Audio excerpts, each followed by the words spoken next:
ಅಪ್ರಾಪ್ತ ಬಾಲಿಕೆಯಾದಂಥ ಫ್ಯಾಮಿಲಿ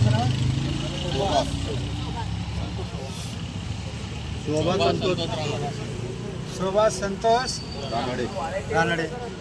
ಈ ಹುಡುಗಿ 4 ದಿವಸ ಹಿಂದೆ ಯಾರು ಲಖನ್ ಅಂತಿದ್ದಾನಲ್ಲ ಅವ ಕೋಚ್ ಅಂತ ಹೇಳ್ತಾ ಇದ್ದಾನೆ ಸ್ವಂತಿಗೆ. ಅವ ಏನು ಗೌರ್ಮೆಂಟ್ಲಿನ ಕೋಚ್ ಇಲ್ಲ, ಅಥವಾ ಅವರಿಗೆ ಕುಸ್ತಿ ಆಡೋದು ಅಥವಾ ಕಬಡ್ಡಿ ಆಡೋದು ಏನು ಟ್ರೈನಿಂಗ್ ಕೊಟ್ಟೋದಾಗಿಲ್ಲ. ಈ ಎಲ್ಲ ಈ ಜನರಿಗೆ ಏನು ಮೋಸ ಮಾಡಿ ನಿಮ್ಮ ಹುಡುಗಿಗೆ ನಾನು ಕೋಚ್ ಇದು ಕಬಡ್ಡಿ ಕಲಿಸ್ತಾ ಇದ್ದೀನಿ, ಕುಸ್ತಿ ಕಲಿಸ್ತಾ ಇದ್ದೀನಿ ಅಂತ ಕಸಿ ಮನೇಲಿಂದ ಒಯ್ದಿದ್ದಾನ. ಜೊತೆಗೆ ಇವರಿಗೆ ದುಡ್ಡು ಕೇಳಿದಾನ. ಆದ್ರೂ ಬಡ ಮಕ್ಕಳು ಏನು ಮಾಡಿದ್ರೆ ಎಷ್ಟು ಸಾವಿರ ದುಡ್ಡು ಕೊಟ್ಟಿದ್ವಿ? 60,000 ರೂಪಾಯಿ ಕೊಟ್ಟಿದ್ದಾರೆ. ಜೊತೆಗೆ ಮತ್ತು ಮೊನ್ನೆ ತೊಗರಿ ಮಾರನ್ನು 1,000 ರೂಪಾಯಿ ಅವನು ಅಕೌಂಟಿಗೆ ಹಾಕಿದ್ದಾರೆ. ಆದ್ರೂ ಇಷ್ಟು ತೊಗೊಂಡು ಹೋಗಿ ಆ ಹುಡುಗಿಗೆ ಯಾರು ತಾಯಿ ತಂದೆ ಮನ್ಯಾಗ ಇರಲ್ ಬಿಟ್ಟಿಗೆ ಒಬ್ಬನೇ ಬಂದ ಹುಡುಗಿಗೆ ಜಬರ್ದಸ್ತಿ ಮಾಡಿ ತೊಗೊಂಡು ಬಂದಿದ್ದ. ಅವರ ತೊಗೊಂಡು ಬಂದಿದ್ದಾನ. ತೊಗೊಂಡು ಬಂದ ನಂತರ ಹುಡುಗಿಗೆ ನಿಮ್ಮ ಹುಡುಗಿ ಕೈ ಮುರಿದಿದೆ ಅಂತ ಹೇಳ್ತಾ ಇದ್ದಾನ. ಆ ಬಿಲ್ಡಿಂಗ್ ಹೆಸರು ಪಾಂಡುರಂಗ ಪಾಟೀಲ್ ಅಂತ ಹೇಳ್ತಾ ಇದ್ದಾನ. ಬಟ್ ಇವ್ರಿಗೆ ಎಲ್ಲಿ ಕೇಳ್ತಾನಂದರೆ ಬ್ರಿಮ್ಸ್ ಹಾಸ್ಪಿಟಲ್ ಬೀದರ್ ಕರೆದು ಕಸಿ ನಿಮ್ಮ ಹುಡುಗಿದು ಕೈ ಮುರಿದಿದೆ ಅಂತ ಹೇಳ್ತಾನೆ. ಬಟ್ ಇವ್ರಿಗೆ ಬಂದ ತಕ್ಷಣ ನೋಡಿದಾಗ ಅಲ್ಲಿ ಆ ಹುಡುಗಿ ಜೀವಂತ ಇರಲಿಲ್ಲ. ಸೊ ಇಲ್ಲಿ ಎಲ್ಲ ಮೆಡಿಕಲ್ ಆಫೀಸರ್ಸ್ ಪೊಲೀಸರಿಗೆಲ್ಲ ಇನ್ವಾಲ್ವ್ ಈ ಕೇಸ್ನಲ್ಲಿದ್ದಾರೆ. ಈ ಕೇಸನ್ನು ಹಶಾಪ್ ಮಾಡ್ಲಿಕ್ಕೆ ಪ್ರಯತ್ನ ಮಾಡಿದ್ದಾರೆ. ಆ ಥರ ಇವರು UDR ಅನ್ನು ರಿಜಿಸ್ಟರ್ ಮಾಡಿ ಈ ಹಣವನ್ನು ಮುಚ್ಚಿ ಹಾಕ್ಲಿಕ್ಕೆ ಪ್ರಯತ್ನ ಮಾಡ್ತಾ ಇದ್ದಾರೆ. ಅದಕ್ಕೆ SV ಸಾಹೇಬರು ಇದ್ರ ಜಿಮ್ಮೆದಾರಿ ತಗೊಂಡಿದ್ದಾರೆ. ಆ ಜಿಮ್ಮೆದಾರಿ ಈಗ ವರಿಷ್ಠ ಅಧಿಕಾರಿ ಇದ್ದಾರೆ. ಅವ್ರ ಮೇಲೆ ವಿಶ್ವಾಸ ಇಟ್ಟು ನಾವು ಈ ಇಂಪಾರ್ಷಿಯಲ್ ಇನ್ಕ್ವೈರಿ ಮಾಡಿ ಈ ಎಲ್ಲ ಏನು 5 ಜನ ಇದರ ಶಾಮೀಲಿದ್ದಾರೆ ಈ ಜನರಿಗೆ ಮ್ಯಾಕ್ಸಿಮಮ್ ಪನಿಷ್ಮೆಂಟ್ ಆಗಬೇಕಂತ ನಾ ಸರ್ಕಾರಕ್ಕೆ ಒತ್ತಾಯ ಮಾಡ್ತೀನಿ.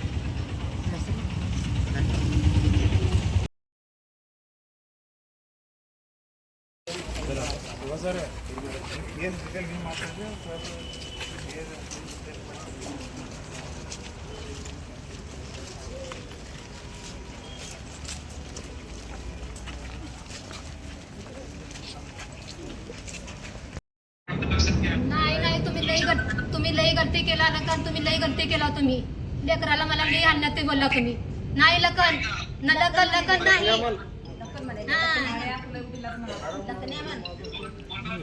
हा तुम्ही लई त्रास कोणी हे केला लेकराला, लई त्रास केला तुम्ही. हा लई त्रास केला.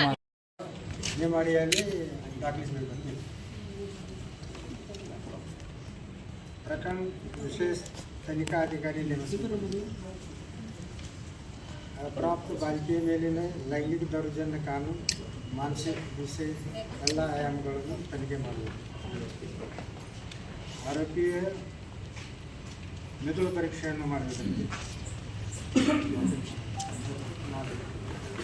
ಯಾರು ಬಿಲ್ಡಿಂಗಿಲ್ಲ ಮಗಳಿದ್ದಾರೆ ಪಾಂಡುರಂಗ ಪಾಟೀಲ್ ಅಂತ.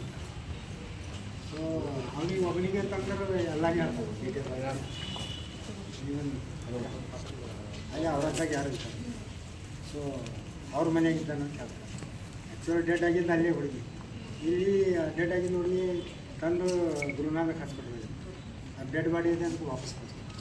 ಬ್ರಿಮ್ಸ್ ಕಳಿಸ್ತಾರೆ. ಬ್ರಿಮ್ಸ್ ಆಗಿದ್ದು ಈ ಥರ ಅವನು UDR ಇದ್ದಾರೆ. ನಾವು ಓಪನ್ ಆಗಿ ಹೇಳ್ತಾ ಇದ್ದೀವಿ. ಯಾಕಂದ್ರೆ ನನಗೆ 50% ಪೊಲೀಸ್ ಅನುಭವ. ಈಗ ಏನಾಗ್ತಾ ಇದೆ ಕೆಲವು ನಮ್ಮಲ್ಲಿ 2 ಗ್ರೂಪ್ ಒಂದು ಇದು ಪ್ರಕರಣವನ್ನು ಮುಚ್ಚಿ ಹಾಕಬೇಕಂತ ಒಂದು ತನಿಖೆ ಹಾಕಿಸಿ ಯಾರು ನಿಜವಾಗಿ ಅಪರಾಧಿ ಪನಿಷ್ಮೆಂಟ್. ಸೊ ಪೀಡಿತರ ಕುಟುಂಬಕ್ಕೆ ಸೂಕ್ತ ಭದ್ರತೆ. ಯಾಕಂದ್ರೆ ಥ್ರೆಟ್ ಆಗ್ತಾಯಿದೆ. ಯಾಕೆ ಆಗ್ತಾಯಿದೆ ಅಂದ್ರೆ ಒಂದರ ಅವ್ರ ಫಾದರ್ ಕ್ರಿಮಿನಲ್. ಈ ಹುಡುಗನೇನು ಫಾದರ್ ಇಲ್ಲ, ಕ್ರಿಮಿನಲ್ ಇದ್ದಾನೆ, ಕಳ್ಳವ ಇದ್ದಾನೆ. ಅವರ ತಾಲೂಕನೇ ಫೇಮಸ್ ಅದ. ಸೊ ಆ ಥ್ರೆಟ್ ಮಾಡೋರಿಗೆ ಪ್ರೊಟೆಕ್ಷನ್